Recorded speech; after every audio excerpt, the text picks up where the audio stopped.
Ó, tem uma mensagem aqui da Gabi Augusta. Salve, salve família. Beto, gostaria de que falasse um pouco do caso Henri Borel. Ótimo episódio. Um abraço a todos. Obrigado. Henri Borel é um casão, né? Porque eu já entrevistei todo mundo de todos os lados, cada hora eu mudo de uma ideia. Não é mesmo? Cada hora eu mudo. A entrevista com o Leniel foi muito impactante, assim, porque é o pai contando todos os últimos momentos e tal. Mas eu também já entrevistei o Daledoni, o advogado do Jairo, o perito Estou aguardando o doutor Cristiano, que é o advogado do Leniel, que a gente está para marcar. Eu entrevistei também o perito do Jairo, que são os peritos assistentes, de cada um do seu lado, e o perito da defesa. Todos eles têm as suas boas argumentações. O caso do Henri Borel, quando você não tem um caso que é confessa, você não tem um caso com mais detalhes técnicos, com uma perícia mais... Não porque a perícia não foi boa, ela foi boa, mas porque o local foi muito reorganizado e tudo mais. E você tem o laudo, me desculpe o legista, mas o laudo cadavérico, ele não é uma maestria como é, de novo, pegando exemplo, nem vou pegar exemplo da Nardoni mais, pegar do exemplo da Suzane von Richthofen. O laudo do legista assim, é uma obra-prima. Você lê, você fala, você entende tudo. O laudo Você quer dizer que o laudo deles, ele é... Do Henri Borel, o laudo do legista do Henri Borel, ele não é um laudo, ele tem vários pontos ali. Muitas dúvidas, é isso? Não dúvidas com o que aconteceu com o menino, aconteceu, mas você tem, por exemplo, um básico do básico é você abrir o corpo, pesar os órgãos. Como é que você faz? Perseguindo. Corpo chega. Como o corpo chega, ele é fotografado. Tá. De frente e de costas. Também você tira foto do rosto, de outras partes que tenham marcas e tudo mais. Aí você corta a roupa, ou tira a roupa, que é melhor ainda para você manter a roupa, até porque, por exemplo, para a perícia de sangue é importantíssima a roupa para você ver onde caiu, como caiu a gota, se ela estava em pedra e tal, se tiver sangue. Você tira ou corta, às vezes tem que cortar a roupa. E guarda. Aí você tira a foto como está o corpo sem a roupa. De frente, guarda a mesma coisa. Mesmo. Tá bom. Aí você lava o cadáver. Porque às vezes a pessoa está tão cheia de sangue que você não sabe de onde está vindo o corte. Lava o cadáver. Aí você tira foto. Aí você começa a analisar os cortes. Uma perícia média demora 1h30, vamos dizer assim. Uma perícia rápida. No caso do Henri Borel, foi uma perícia de menos de 40 minutos. Não tiraram foto dele nem quando ele chega. Tudo bem que ele já chega do hospital. Então eles falam que ele chegou de fralda. Todo mundo fala que ele não usava fralda. A descrição do Henri Borel, a primeira, ele tinha olho castanho. O menino tem olho azul incrível. Olho verde. Então tem pontos na descrição que você tem a sensação de que foi um Ctrl-V, sabe? Tudo bem, vamos lembrar que era época de pandemia, então você tinha Covid, tinha mais gente para ser analisado. Ele não foi fotografado, nem quando ele chegou, nem antes. E daí você abre o corpo, tira os órgãos, pesa os órgãos, fotografa todos os órgãos. E antes de abrir o corpo, você pesa o corpo, porque você precisa da volumetria de sangue. Como é que você faz a volumetria de sangue? É o peso versus a altura. Isso vai te dar, inclusive, se você tem algum órgão com hemorragia. Me perdoe se eu estou falando errado aí, hein, gente? Eu não sou... Eu estou tentando aqui trazer de uma maneira fazer correta... uma ideia de como funciona. O Henri Borel não foi pesado. Então, como é que você sabe que o... Isso eu perguntei para o perito do Leniel. Claro que eu não vou perguntar isso para o Leniel, porque o Leniel é o pai do menino. Eu também tenho respeito para as pessoas no limite. Hoje eu tive que fazer uma pergunta horrorosa, mas eu tinha que fazer porque fazia parte para a mãe se a menina tinha sido violentada, a menina de 12 anos. Você fala, puta, como é que eu pergunto isso para uma mãe? Mas ela já estava tão forte em busca do assassino que ela sabe que a menina foi e ela precisava falar, porque eu preciso que ela me conte. Não, você é extremamente sutil. Eu tento ser educado. Você é muito sutil, eu tento ser legal. Educado, eu tento ser gentil com a pessoa, seja ela qual for, porque eu acho que assim a pessoa até se sente mais à vontade de me falar. Então, voltando para o Henri. Então, ele não foi pesado, ele foi medido, mas não foi pesado. Como é que você sabe que ele morreu de hemorragia hepática, que é o fígado, com muito sangue? 40% do sangue está no fígado. Mas quanto que ele tinha de sangue? Você não tem... Tem fotos que aparecem do Henri Borel, eu tenho elas, tem todo o processo, de ele pós-autópsia, quando você já está costurado. Então, é uma foto... E nem de tudo. Você tem uma foto de uma parte só, você não tem a foto da outra parte. Então, eu tenho muito receio que um caso como esse venha a ter problemas jurídicos futuros pela ausência da corretividade. Eu estava, inclusive, no Rio de Janeiro no dia da oitiva do legista. Tá no YouTube, se as pessoas assistirem. Tem uma hora que perguntam para ele o que é isso, ele fala, é o fígado. Eu falei, não, mas o fígado é do lado direito, não é do lado esquerdo. E ele, não é o fígado. Então, assim, ele morreu do quê, o Henri Borel? Ele morreu da laceração hepática ou ele morreu de uma perfuração no pulmão? As duas coisas podem acontecer, mas qual foi a primeira? Como você sabe que a laceração hepática, você não tem a volumetria de sangue dele. Tem pontos muito claro. Você, ao mesmo tempo, você tem o perito do lado do Jairo, que eu entrevistei, que ele traz porcentagens muito baixas. Assim, 2% das pessoas podem acontecer isso, que numa ressurreição... Ressurreição é bom, né? É uma ressurreição. Pode... Porque a criança tem o fígado mais baixo e a própria... A caixa torácica poderia ter dado a laceração hepática. Mas 3% acontece. Você não pode também se pegar no 3% se você tem 97%. Os dois lados têm as suas narrativas. E eu acho que vai ser muito pesado esse julgamento. Os promotores são excelentes, a Bianca e o Fábio. Por conta da causas mortes? Às vezes é muito boa. É por causa da causas mortes que Porque você tem uma lógica de investigação. Você não pode quebrar. O corpo fala. O que o corpo falou? E essa parte é que ficou falha. Fica falha. A própria perícia, coitado, eles não tem culpa, porque o Jairo sai do hospital, vai para casa e arruma a casa. Ele, mas que manda, não é? Olha, vai arrumando. Ele vai e arruma. Aí ele arruma? Vai trocar o chinelo por sapato. Me poupe, né? Então tem umas coisas assim. Então, assim, tem de todos os lados. Mas ele chegou vomitando. Então, será que ele não bateu a cabeça? Que ele tem um traumatismo craniano que, segundo o perito do Jairo, essa criança para o hospital. Segundo o Jairo, seria esse traumatismo craniano. Segundo o doutor... ele é excelente. Ele fez também da Elise. Poxa, eu gosto tanto dele. É o doutor Sami. Eu gosto dele porque ele é muito bom. Nem sempre concordo.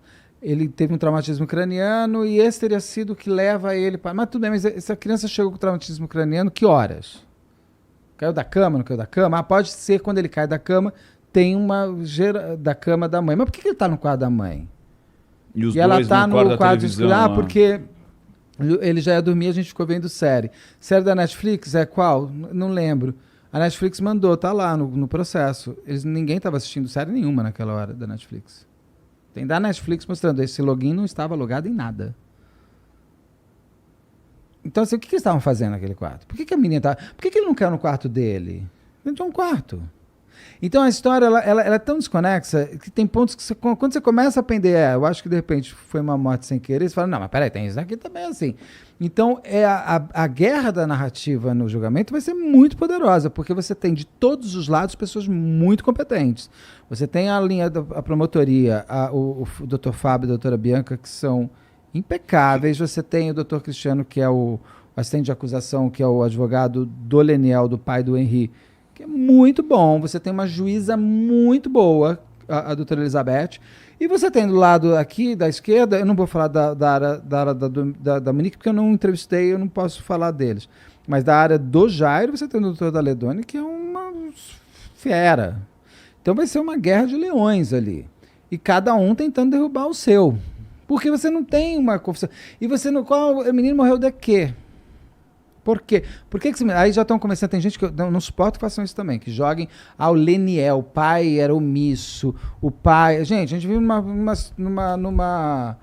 numa sociedade também que hoje em dia o pai não é nada, a mãe é tudo, ele está tentando apontar e a mãe já está falando para ele, tem nos WhatsApps. Se você mexer no meu filho, você tem assim, se o cara pegasse o Henri Borel, mas se fosse meu filho, eu pegava o Henri, você vai preso. Se fosse as quatro... se fosse nada, você não tá no meio. Pela sua régua, né? Não, nem régua nenhuma, você não tá na emoção, você não tá nada, você tá gelado. Fácil, E tem tudo isso que você tá falando, que é o lance você falou mais cedo, que olhando todo o processo aqui, dava para sentir que algo ia acontecer. Algo ia porque você tem... A Monique é muito vaidosa. Você olha, por exemplo, quando você está lendo... Eu não conhecia a Monique. Aí um monte de mulher fala... não, a Monique é vaidosa pra caramba. Ela tá no dia seguinte da morte do menino no cabeleireiro. Mas ela foi... porque para nós mulheres isso é uma terapia. Desculpa, eu entrevisto mãe que perdeu filho há 12 anos. A Lucinha, da Beatriz Angélica, que eu estava falando, que é um caso...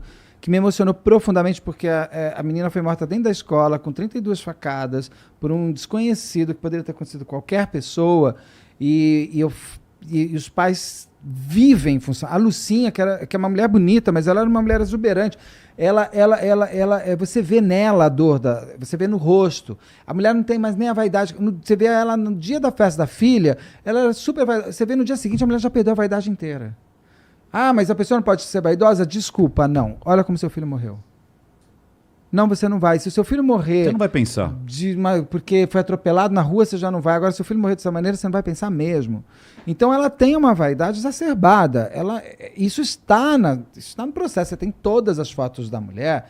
Enquanto está sendo programado o velório, e o pai, o Leniel, está lá na polícia abrindo inquérito, porque o menino tem que ir pro IML, está sendo investigado pra cacete, onde você estava com seu filho antes, por que esse traumatismo craniano não pode ter sido com você, isso, aquilo.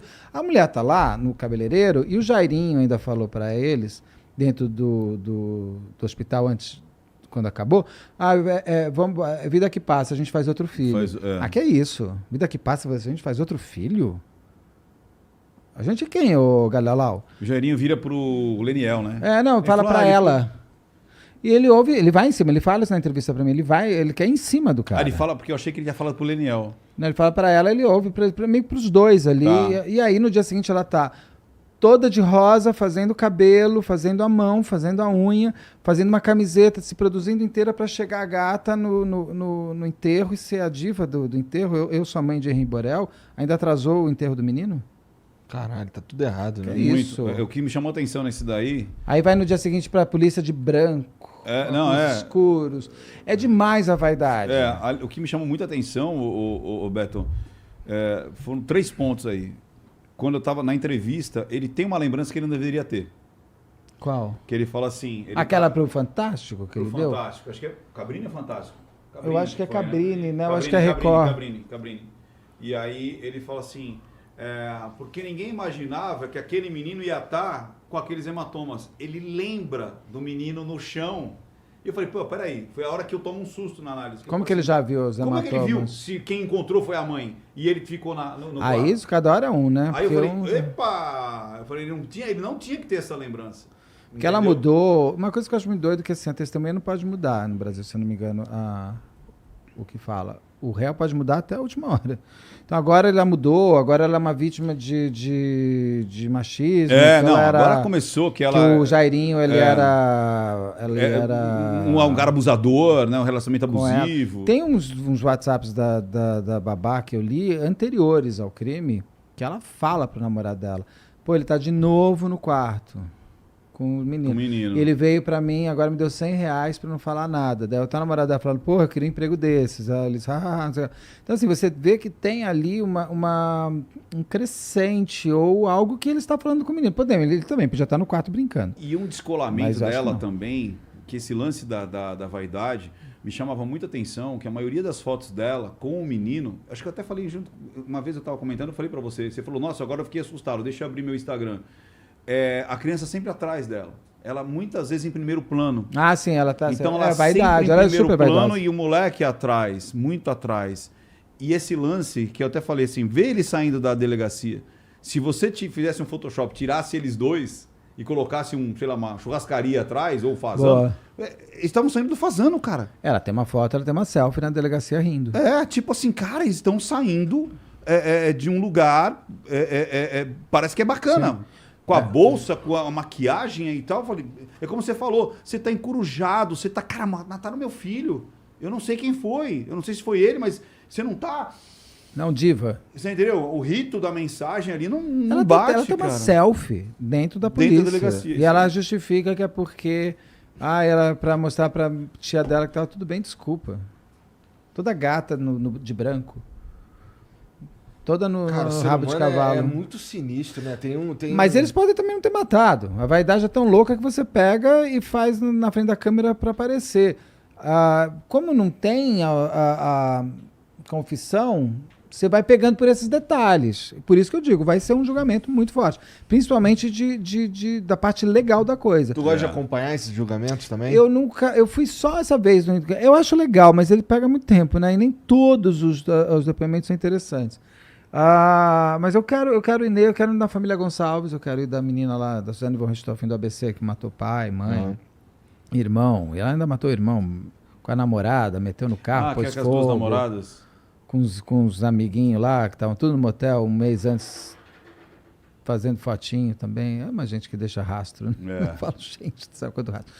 Esse é um outro caso interessante que pode falar uma próxima vez. Então, o Henri Borel, ele é um caso a se ver, porque você tem ali umas falhas técnicas que, quando subir para instâncias superiores... Pode acabar... Porque instâncias superiores, eles são gelados, eles são em cima da lei. A lei diz que você precisa fazer uma autópsia assim. Pergunta pro legista, por que você não tirou a foto do Henri Borel? Porque a câmera estava dentro do armário do meu colega. Sabe, isso é uma resposta, você fala assim, todo mundo tem um celular hoje em dia. Você não tirou foto do seu celular porque minha mulher pediu para não tirar mais foto, porque as minhas filhas ficam mexendo no meu celular e eles não gostam de ver corpo. Bom, você não tem que dar seu celular para sua filha. E se der, fala, não mexe nas fotos, porque você pode ter um nude seu também, ou não. Porque todo mundo tem um nude seu para chamar de seu, né? Você não tem. Porque... Duvido. Tá bom. No meu celular a cuequinha da Insider? Não, eu já fiz... Você vai ter que produzir essa cuequinha da Insider, cara. Tá, depois eu te mando na DM lá. Aqueles que apagam depois que se fotografar vão saber. E aí, assim, então é um caso, se subir para instâncias, você pode anular o júri. Você não tem porque na dúvida é pro réu, não é isso que fala? É. Então, a ver.